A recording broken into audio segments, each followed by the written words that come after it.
So picture this. You've been live streaming lately, drawing your manga, and it's been really cool. But you keep getting the same dreaded question. What is your story about? Totally, definitely a hypothetical situation and not what I've been doing for the last few weeks. So yeah, I figured since I need to do it myself, let's talk about pitching your story. Now there's two sorts of types of pitch. A pitch to a publisher and a pitch to the audience, and the two are different. Like the main difference being that a pitch to a publisher basically needs to spoil your story and have a sense of where it's going, whereas you don't want to do that for an audience. So yeah, we're going to be focused on the audience one. So like a sort of synopsis that you put on the site, where like say like on Webtoons or Manga Plus creators, wherever you're doing, to tell someone like to get them to want to read it. So yeah, that's the type of pitch we're focusing on today. What you would write, to try and get, if you're trying to get someone to read your story, not trying to sell it to like a publisher. The first sort of method is mushing two things together method. I don't know if this has a name. I have things like elevator pitches and stuff. But essentially you describe your story as a mix of two existing properties. For example, my story, my manga Lux Neptus, was heavily inspired by Kingdom Hearts, specifically the dynamic between Sora and Riku, except, well, like, my story is kind of really different to Kingdom Hearts in tone, general plot, basically everything except the vibe of the two main guys. So it doesn't really feel like the best comparison to sell it to a reader. However, I still bring up Kingdom Hearts as it's quite literally a mix of Disney and Final Fantasy, so it's a handy example to use of, like, an existing property that sort of uses this method. So yeah, also, you want to make sure that the things that you're mixing are different enough. Like, say, if you said something like My Hero Academia meets Naruto, there's not really as much room for cool ideas, as My Hero Academia was already very heavily inspired by Naruto, and combining the two, like, they're gonna not have as much. Like, I guess maybe you could sort of go by that concept of, like, combining superheroes and ninjas, but I feel like at that point, just pitch it as, like, something like, I don't know, maybe you've got, like, superheroes versus ninjas. Like, that could sound cool.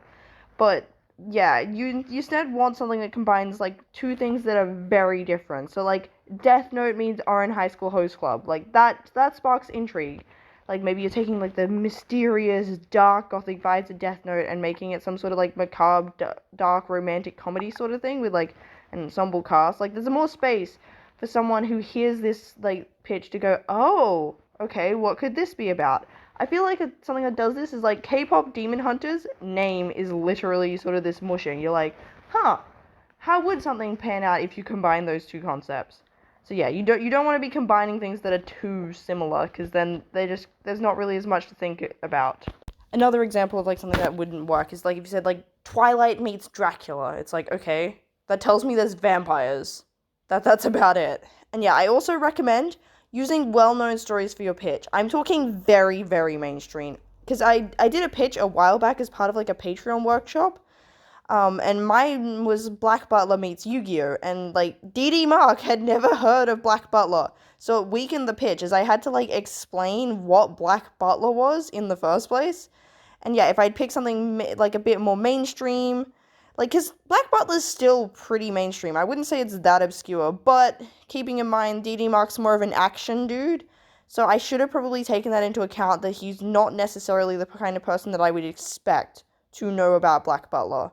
So yeah, taking in mind your audience, because even something like pitching two different manga and stuff works perfectly fine for manga fans, but if you're pitching to someone like my Nana, who, like, probably doesn't know what One Piece is, you can't really, like, yeah, so taking into mind that things. And you definitely cannot see this pitch that I did on DD Mark's channels in the live stream still. That's definitely not still there. But yeah, I'm just saying this so that you don't have this same awkward situation I did. So yeah, getting back on track with trying to pitch my stories, what two series do I want a mix of? Because like Kingdom Hearts just isn't going to cut it. I mean, my story has vampires, so I would probably want to compare it to something that also has vampires. Seraph at the End is what I would use, as that's sort of the biggest inspiration, except it's also too obscure. Like, I feel like most people don't know what Seraph of the End is, and, like, I could possibly just say vampires, especially because I don't really have anything else that feels fitting, and, like, I haven't read Twilight, so I can't use that, even if that would be funny, and, like, I feel like vampires as a concept is enough, like, I don't know, something like, wait, there's the movie Pride and Prejudice with zombies, sort of fits into this sort of thing. It's like, okay, that sounds cool, like, yeah. And then another key element of my story is the central conflict of like this nation divided, which was inspired by Arcane, with like one side in particular having sort of a Midgar Zorn sort of vibe. So I guess like I could pitch it as Arcane with vampires, which admittedly is something I would watch if someone said, "Hey, I have a story that's Arcane with vampires." But my only hesitation with Arcane is absolutely stunning, and like especially the first scene is so heavily acclaimed that I feel like I'm setting people's expectations way too high. Like, if I told someone that something's like Arcane, I have high hopes for that. And I also haven't played enough of Final Fantasy VII to, like, say that it's like that. I have started the remake, and I have the Ultimania, for said remake, but, like, I haven't even met all the main characters yet. So, even though I've inspired the setting by sort of the vibes of it, I can't really say, yeah, it's like Final Fantasy VII, because I just don't know it well enough. And also, like, comparing to Disney's Descendants, which also inspires sort of the setting, I'm like, that also gives an impression that it's sort of more kids, more juvenile, and Descendants with vampires is just Zombies 4. That exists. So yeah, I'm not entirely sure how to pitch the story verse based on the mushing method, but if anyone has any suggestions based on what I said, that would be great. I feel like this method is easiest when it's incorporated into the development of the concept rather than retroactively. So when you're actively sort of in that concept development phase, that's when to think of it. So moving on, as I'm not sure that I entirely know how to sell it based on going, I have a story, I have another story, my story. So yeah, we have another relevant sort of is the parts of an elevator pitch formula. I did take out the like the questions and stuff that are specifically like kind of spoilers for like the pitch to an editor and stuff, which is to do with things like resolution and stuff. But these questions are: where does your story take place? Who is your main character? What is your character's goal? And what is your story's major conflict? So for my story, it takes place in a nation divided by two major factions. The main character is Lux Neptus, whose goal is to avenge his dead friend by destroying the system that led to his demise. The conflict here is linked into the goals, so some stories might be easier to differentiate. Like, something like Black Clover, Asta's goal is to be the Wizard King, but, like, the conflict is that he doesn't have magic.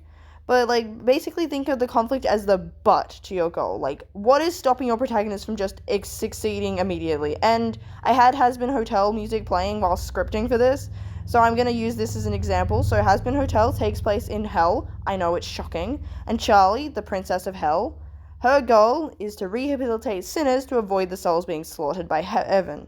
I added in the extra detail about Charlie, like who's the main character, because I think that question is less about what the name is, and more of a quick description to give a vague idea of who they are, and like some sort of key details to keep your reader, like, to get them interested. And I feel like this is why you get a lot of manga blurbs telling your main character's age, so the reader can go, oh my gosh, I'm also insert age, and feel relatable. I'm pretty sure like Yu-Gi-Oh! And Sailor Moon both do this. I know I have definitely seen this on manga covers and stuff where it's like 16-year-old ordinary boy is picked on, and then he gets like magical powers and now wants to be the wizard president, like that sort of vibe. And so yeah, once you've got the basic details, then you sort of can start like drafting your pitch and like also consider what exactly you're using it for. So like if this is when you plan to use your series description online, consider checking out like successful series on your platform to gauge how lengthy and detailed they can get, and like how much of it will be visible without being hidden, because sometimes they have like a description, but like you have to click further. And yeah, I just mentioned this because you want to make sure that you're utilizing your words effectively and have room to build up more intrigue, or if you really need to get to the point. Like, for example, Netflix descriptions are like a few sentences. Like, I'm talking 2 sentences sort of length. But like on my anime list, they're like more like a paragraph long. So I would probably start shorter and then expand out, just so that you really know your key concept. And I feel like, yeah, that way you know the shorter sort of thing to go with. So, but yeah, that's something to keep in mind, is where you're actually using this, and like context is going to dictate how detailed you can get with things.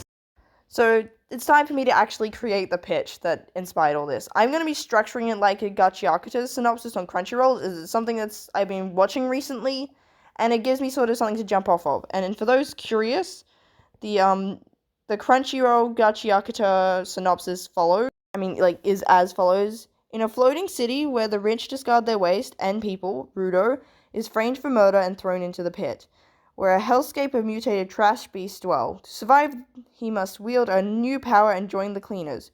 Rudo doesn't just aim to battle monsters, but the corrupt who cast him into hell. So using this, my story would go something like, in a nation split in two over religious conflict, Lux is pushed to murder his best friend to appease their god and its zealous mob.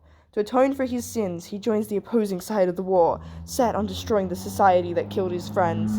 And yes, I intentionally read it in that sort of angsty voice. I feel like that was necessary. That adds to it. So yeah, I started with the setting, like the example, and then introduced the character and the inciting incident, which also, like Gachiakata, is basically the first chapter, is that inciting incident, so I feel like you can kind of spoil that, because yeah, having watched, like, the show, I've only watched the show, not read it, but, like, there's 4 episodes, but yeah, like, that synopsis does sort of spoil what happens in that first episode. And then, like, the following example, like, second sentence sort of focuses on the character's new situation and the overarching goal. And so that's where I went with that. And I also use words like zealous, because it has assumed root word as zealot, to evoke that sort of feeling and, like, vibes, and, like, sin to correlate to, like, the religious themes. You don't necessarily have to think about specific word connotations if you don't want to. I just wanted to really lean into it and try and help that sort of, like, set that dramatic tone. Similar to how they, like, evoke the sense of hell in the Gachiakata description. So yeah, I really wanted to sort of lean into the vibes in how I wrote the description thingy. But you don't have to necessarily think about specific words if you don't want to. If that's too much effort, not really your vibe. I'm just someone that overthinks word connotations. Now, I don't think the pitch I've made is perfect. I definitely want to refine it before I'm ready to publish the series, but this video is largely inspired by that opening scenario, because y'all keep asking me what my story's about, and I keep fumbling and not knowing what to say. So let me know if you like the pitch. Would you read it? Why? Or why not? Like, why wouldn't it sell you on it? And let me know how you'd pitch your own stories, or just what series really sold you based on their descriptions. Like, I'm curious what, like, manga, anime, movies, anything you specifically got into because they had a really good pitch, like, written description. And yeah, it can also be difficult to sell your story. Part of my struggle is, like, honestly just that I don't want to sound cringe when I'm trying to explain my story. As I've failed so many times to sell, like, series I love to people, like, I've tried to convince so many people to read Yu-Gi-Oh! And no one does, so, like, and this is even more personal, and I just really want to get it right, and then I end up just overthinking it. And yeah, if you've watched this far, maybe consider liking the video and even subscribing, especially if you want to jump into the before mentioned live streams, which I've been doing a lot more regularly. So I've been, drawing my manga live stuff. And yeah, you can ask me what my story is about in live streams and see if I put this pitch to the test in real time. And yeah, on that note, I am going to go, and thank you so much for watching.